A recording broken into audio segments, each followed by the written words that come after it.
ஏழாவது படத்தில் 3வது கணக்கு. நீளம் 3 மீட்டர் மற்றும் விட்டம் 2.8 மீட்டர் உடைய ஒரு சமன்படுத்தும் உருளையை கொண்டு ஒரு தோட்டம் சமன்படுத்தப்படுகிறது. 8 சுற்றுகளில் எவ்வளவு பரப்பை உருளை சமன் செய்யும்? இப்போ ஒரு ரோலர் இருக்குது அப்படின்னு சொன்னால், ஃபார் எக்ஸாம்பிள் இங்கே தான் ரோலர்னு வச்சுக்கலாம் சாமி. இப்போ இங்கே இதுதான் உங்களுக்கு இந்த பக்கம் இருக்கும், இந்த கம்பி வச்சுருப்பாங்க. ரோலர்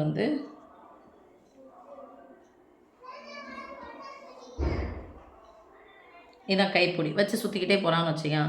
அப்போ எந்த பகுதி மட்டும் உங்களுக்கு சுத்தலில் யூஸ் ஆகும்னா, இது அச்சு இருக்கிறது, இந்த வட்டம் ரெண்டுமே உங்களுக்கு யூஸ் ஆகாது. ஸோ இந்த பக்கம் தான் ஒரு ரோலரில் இப்படி ஒரு ரவுண்டு இப்படி தான் சுற்றிட்டு போவோம். தட் மீன்ஸ் செவ்வகம் செவ்வகம் தான் உங்களுக்கு ரவுண்ட் அடிச்சுக்கிட்டே போகும். அப்போ செவ்வகம்னா நீளமகலம் அதை பெருக்கினா தான் நமக்கு வலைப்பரப்பு கிடைக்கும். ஓகே, இப்போது இந்த செவ்வகம் அப்படிங்கிறது 2 வட்டங்கள் நமக்கு பயன்படவே இல்லை. இது வெறும் அச்சுக்காக மட்டும்தான் பயன்படுது. இந்த ஸ்க்ரூ போட்டு டைட் பண்ணி வச்சுருப்பாங்களா, அதுக்கு மட்டும்தான் பயன்படுது. சுற்றுறது இப்படி தான் உருண்டுக்கிட்டே போகும். இப்படி உருண்டுகிட்டே போகும் இல்லையா, இந்த இது இப்படி உருண்டுகிட்டே போகும் இல்லையா. அப்போ என்ன பரப்பு நமக்கு கொடுத்துருக்காங்க, என்ன பரப்பு கேட்டிருக்காங்கன்ற விஷயம் தெரியணும். அப்போ இந்த உருளையில் நம்ம பயன்படுத்த போகிறது வலைப்பரப்பு.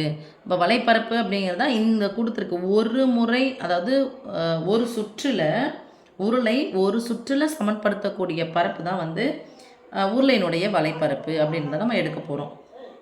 ரைட், இப்போது நம்ம உருளையினுடைய வலைப்பரப்பு தான்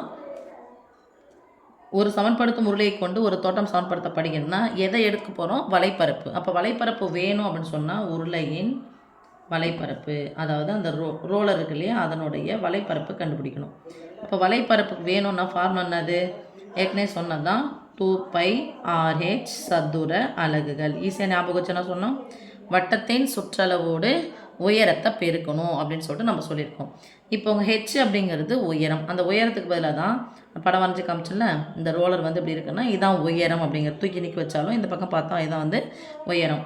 அப்போ நீளம் அப்படிங்கிறது என்ன எடுக்க போகிறோம்? உயரம். நீளம்னு போடுறோம், அதுக்கு பதிலாக என்னன்னு சமயம் எழுதுகிறோம்? உயரம். H equal to 3 metre. அப்புறமா என்ன கொடுத்துருக்காங்க பாருங்கள், விட்டம்னு கொடுத்துருக்காங்க. விட்டம் அப்படிங்கிறதுனா நமக்கு தேவை ஆரம், ஆனால் அவங்க கொடுத்துருக்கிறது விட்டம் கொடுத்துருக்காங்க. விட்டம்னா சொல்லுவோம் டயாமீட்டர் ஈக்குவல் டு 2 மடங்கு ஆரம் சேர்ந்தால் தான் நமக்கு விட்டம். அப்போ 2 மடங்கு ஆரம் விட்டம். விட்டம் எவ்வளோ கொடுத்துட்டாங்க? 2.8 மீட்டர். நல்லா கவனிக்கணும் சாமி, இங்கேயும் மீட்டராக இருக்கணும், இங்கேயும் மீட்டராக இருக்கணும். ஸோ யூனிட் ஈக்குவலாக இருக்கணும் முதல்ல.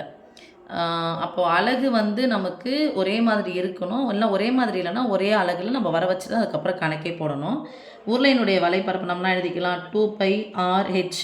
இந்த 2 பதிலாக டி போட்டுக்கலாமா? அப்போ மாறிலி முன்னாடி வந்துட்டோம், π × d × h சதுர அலகு. பைக்கு பதிலாக 22/7 × டிக்கு பதிலாக விட்டம் 2.8 × ஹெச்சுக்கு பதிலாக 3 சதுர அலகு பதிலாக என்ன போட போகிறோம்? மீட்டர் போட போகிறோம். கடைசியில் போட்டுக்கலாம்.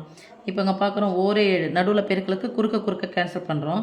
4 28 ஒரு ஸ்தானம் தள்ளி புள்ளி வச்சுன்னா 0.4.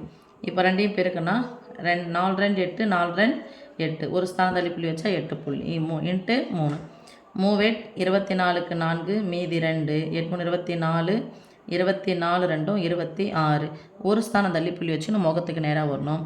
சதுர மீட்டர். அவங்க என்ன கேட்குறாங்க? சமன்படுத்தப்படுகிறது. 8 சுற்றுகளில் எவ்வளவு பரப்பை உருளை சமன் செய்யும்? அப்போ ஒரு சுற்றில் இவ்வளோ பரப்பு, ஒரு சுற்றில் இவ்வளோ பரப்புன்னா மொத்தம் எத்தனை சுற்று? 8 சுற்றுகளில் சமன் செய்யக்கூடிய பரப்பு அப்படின்னு சொல்லிட்டா 8 சுற்றுகளில் சமன் செய்யும் பரப்பு ஈக்குவல் டு, ஒரு பேனாவின் விலை 5 ரூபானா 8 பேனாவின் விலை எவ்வளோ? 8 5 40. அப்போ என்ன பண்ணுவோம்? 1 கொடுத்துட்டு நிறைய கேட்குறாங்கன்னா நம்ம என்ன பண்ணுவோம்? பெருக்குவோம். அதே தான். அப்போது 8 × ஒரு சுற்றுக்கு இவ்வளோனா 8 சுற்றுக்கு 8 × 26.4 ஈக்குவல் டு 8 4 பெருக்கணும், 8 6 பெருக்கணும், 8 2 பெருக்கணும். 8 32க்கு 2 மீதி 3 8 48 3 51க்கு 1 மீதி 5 8 16 16 கூட 5 சேர்த்தோம் அப்படின்னா 21. ஒரு ஸ்தானம் தள்ளி புள்ளி வச்சுக்கணும், ஒரு ஸ்தானம் சதுர மீட்டர். அப்போ 8 சுற்றுகளில் சமன் செய்யும் பரப்புன்னு சொல்லிட்டு நீங்கள் எழுதிட்டீங்க அப்படின்னு சொன்னால் இதோட விட்டுருங்க. இல்லை இது மட்டும் எழுதினீங்கன்னா உருளையின் வலைப்பரப்போட நிற்கணும். அப்போ திருப்பி நீங்கள் ஒரு இது ஆரம்பிக்கணும், முடிக்கும் போதாவது அட்லீஸ்ட்டு முடிக்கணும். 8 சுற்றுகளை சமன் செய்யும் பேர். அப்போ ஈக்குவல்ட்டுன்னு போட்டிங்கன்னா இது சரியாக போயிடும். ஓகே தங்கம். 2πRH தான் ஃபார்முலா. 2Rக்கு பதிலாக நம்ம விட்டம் கொடுத்தோன்னா 2 × Rன்னா எடுத்துக்கலாம், நம்ம விட்டமாக எடுத்துக்கலாம். அப்படியே எடுத்து போட்டோம்னா சரியாக போயிடும். Okay, thank you.